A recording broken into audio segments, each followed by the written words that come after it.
అందరికీ నా హృదయపూర్వక నమస్కారాలు. గత కొద్ది రోజులుగా మనకి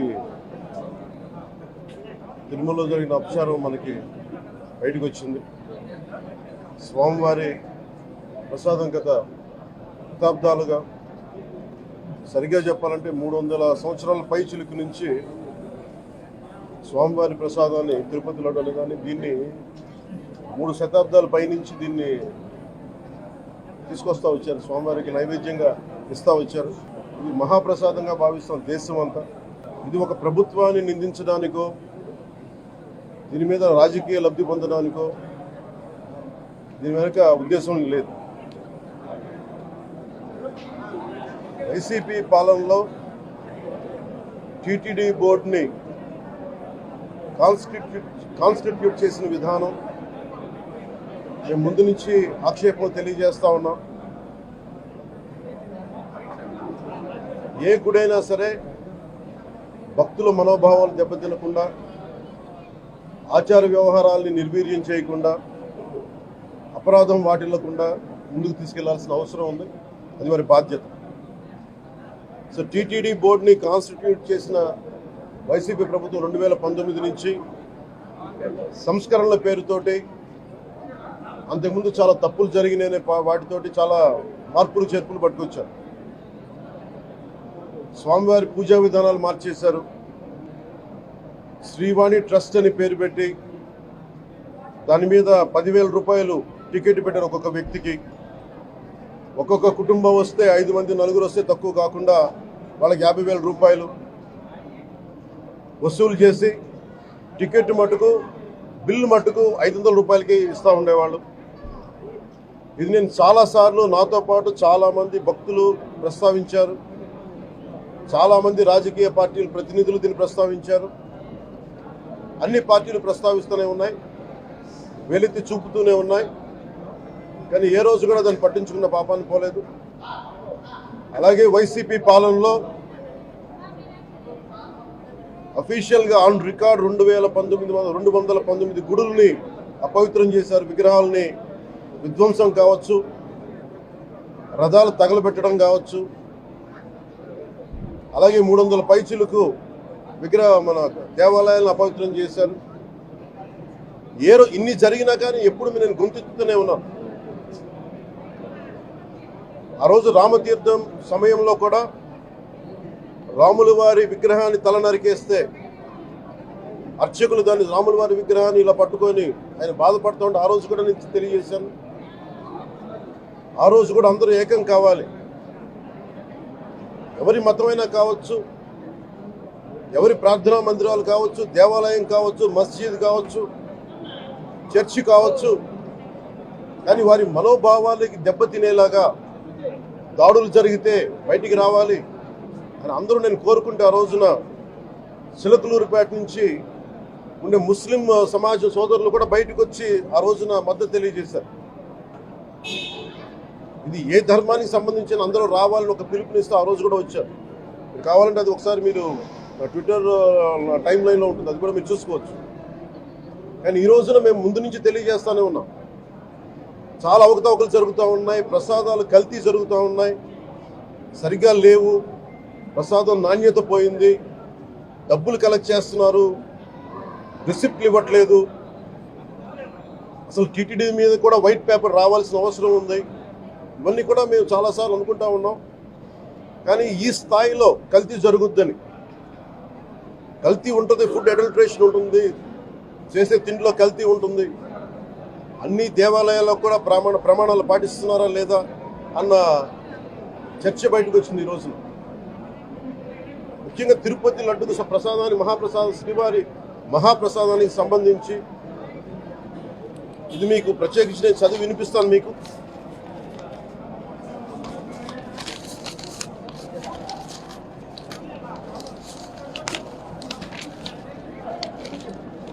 ఈ రిపోర్ట్ ప్రత్యేకించి Centre for Analysis and Learning in Livestock and Food of the National Dairy Development Board వారికి శాంపుల్స్ పంపించాం.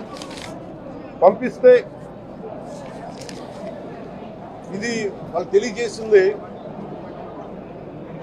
స్టాండర్డ్ వాల్యూ లిమిట్స్ ఎలా ఉండాలి అని వాళ్ళు చెప్పారు. ఏం చెప్పారంటే pure milk fat shall have a reading between 95.68 to 104.32, but all the ghee samples had values around 20, which means the ghee is highly adulterated. దాని సబ్సిక్వెంట్ టేబుల్లో సహజంగా నెయ్యిలో వ్యాపారులు కల్తీ చేసేది ప్లాంట్ బేస్డ్ కల్తీ జరుగుతూ ఉంటుంది. అదే తప్పు. అలాంటిది దీంట్లో ప్రత్యేకించి తెలియజేసింది సోయాబీన్ ఉంది, sunflower, olive oil, rapeseed, linseed, wheat germ, maize germ, cottonseed, coconut, palm ఆయిల్తో పాటు fish oil, beef tallow, lard. Fish oil మీకు తెలిసిందే, చేప నుంచి ఎక్స్ట్రాక్ట్ చేసిన నూనె. బీఫ్ టాలో అంటే మనకి పశువు సంబంధించిన కొవ్వు. అలాగే లాడ్ అంటే మన పందికి సంబంధించిన కొవ్వుని. ఇవి ఎక్కువ ఉన్నాయి. ఈ దారుణం ఏంటంటే శతాబ్దాలుగా పోరాటం చేస్తున్నారు అయోధ్య రామ మందిరం కోసం. దానికి కూడా వీళ్ళు 1,00,000 లడ్లు ఇలా బీఫ్ తోటి, పిగ్ ఫ్యాట్ తోటి, ఫిష్ ఆయిల్ తోటి కలిపిన 1,00,000 లడ్లు కొన్ని శతాబ్దాలుగా అయోధ్య రామ మందిరం కావాలని చాలా ప్రతిష్టాత్మకంగా తీసుకుంటే దానికి కూడా తిరుపతి లడ్లు వెళ్ళి, టీటీడీ లడ్లు వెళ్ళి. ఇది దేశం అంతా దీన్ని కదిలిపోయింది. ఈ రోజున ఇలాంటి అపవిత్రం జరిగింది. దీని గురించి ప్రస్తావిస్తే రిపోర్ట్లు బయటకు వస్తాయి. వైసీపీ నాయకత్వం కానీ ఇది రాజకీయ లబ్ధి కోసం చేస్తున్నారని ఒక మాట మాట్లాడుతూ ఉన్నారు. వైసీపీ నాయకులకి కానీ వారి మద్దతుదారులు కానీ నేను మనస్ఫూర్తిగా మీకు తెలియజేస్తున్నా, రామతీర్థం గొడవప్పుడు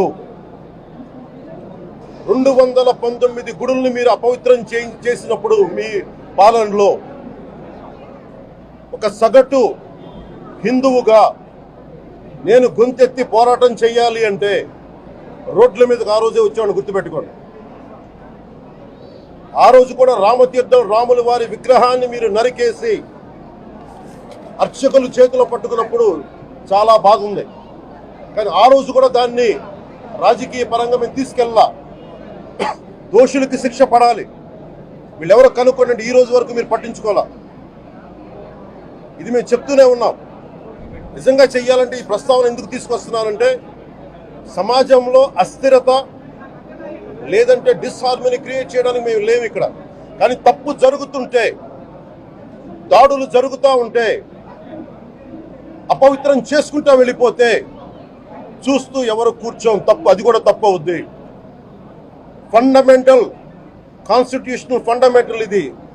ప్రతి వ్యక్తికి వారి ధర్మాన్ని ఆచరించే హక్కు ఉంది. ఎవరన్నా వచ్చి ఆ ధర్మాన్ని పాడు చేసే హక్కు ఎవరికీ లేదు. ఇట్స్ ఎ ఫండమెంటల్ రైట్ ఇది. ఇలాంటి స్థాయిలో ఈ రిపోర్ట్ బయటకు వచ్చినప్పుడు ఏం చెప్పు ఉండాల్సింది గత ముఖ్యమంత్రి గారు?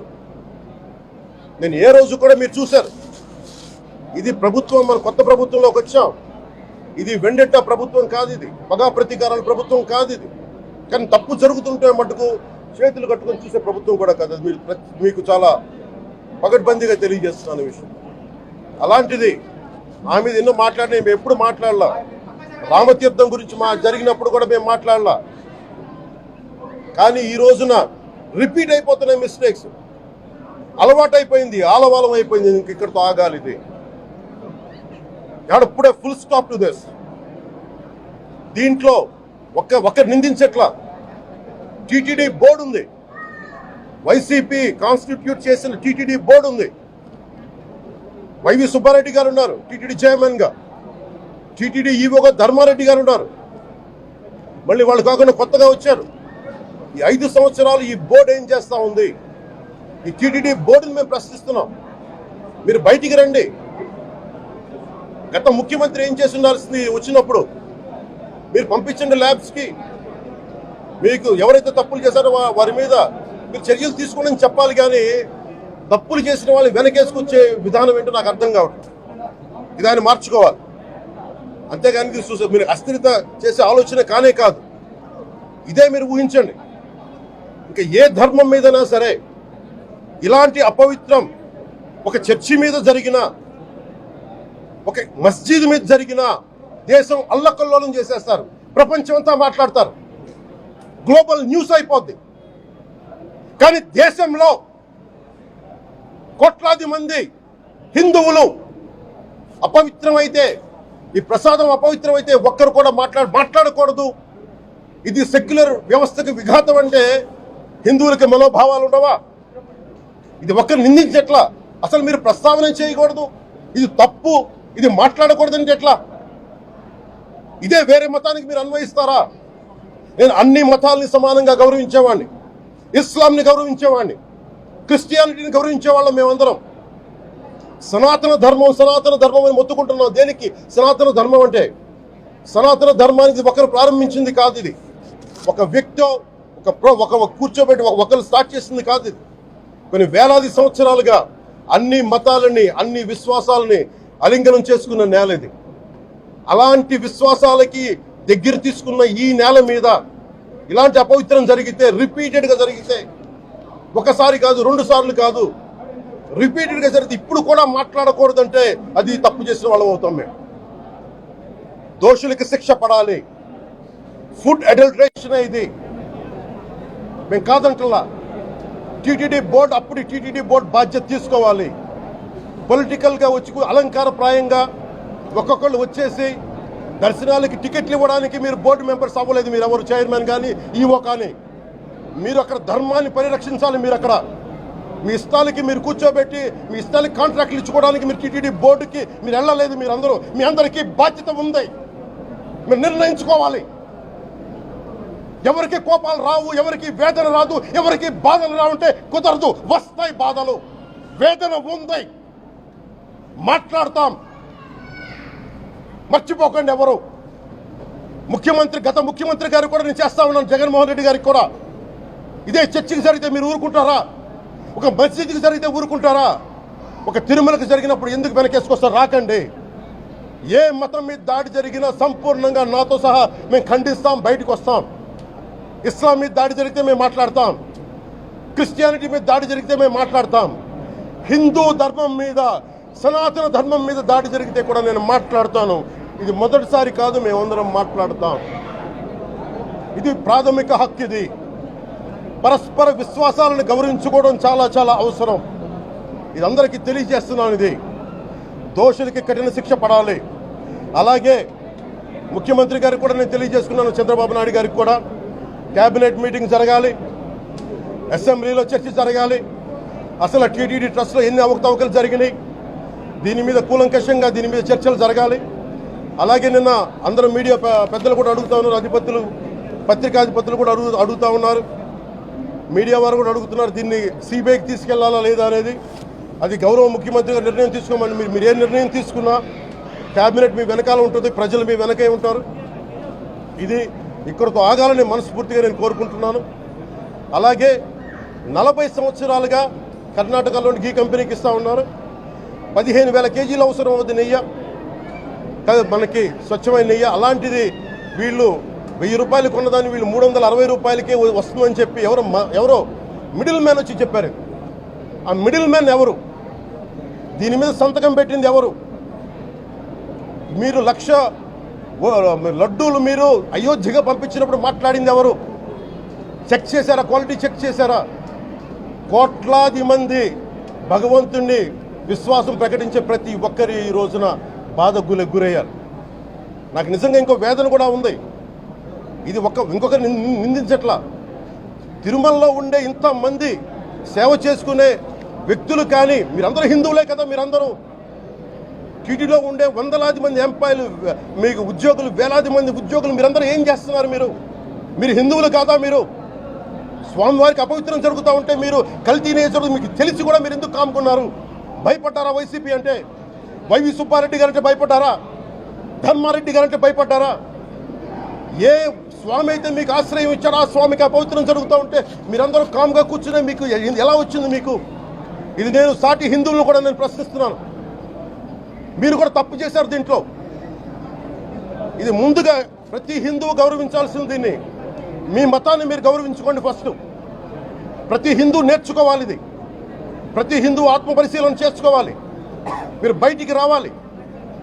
తప్పు జరుగుతూ ఉంటే కూర్చొని చేతులు కట్టుకొని మనకెందుకులే అంటే ఇలాగే ఉంటాయి. ఇది మారాలి. ఇది అందుకు నేను కూడా దీంట్లో భాగమే. కాబట్టి నిజంగా నాకు ఇన్ని సమస్యలు చెప్పారు ఇన్ని సంవత్సరాలుగా. వైసీపీ మీద పోరాటాలు చేస్తున్నారు. రోడ్లు బాగలేదంటే మాట్లాడాం, రైతుకి సమస్యలు వస్తే మాట్లాడాం, గుడులు అపవిత్రం చేస్తుంటే మాట్లాడాం. కానీ ఏ ఒక్కరు కూడా బలంగా కూర్చొని టీటీడీ ఉద్యోగులు ఎవరైనా సరే ఇలా జరుగుతుంది అని తెలిసి కూడా కామ్గున్నారంటే మీరు మహా అపరాధం చేశారు. ఆ మహా అపరాధానికి నేను కూడా నాకు సంబంధం లేకపోయినా ఈరోజు నేను ప్రాయశ్చిత దీక్ష మొదలుపెట్టాను. ఈరోజు 11 రోజులు స్వామివారికి నేను క్షమాపణలు కోరుకుంటూ దీక్ష తీసుకుంటున్నాను. ఇది మారాలి, భవిష్యత్తు ఇలా ఉండకూడదు అని కోరుకుంటూ సెలవు తీసుకున్నాను. నమో వెంకటేశాయ.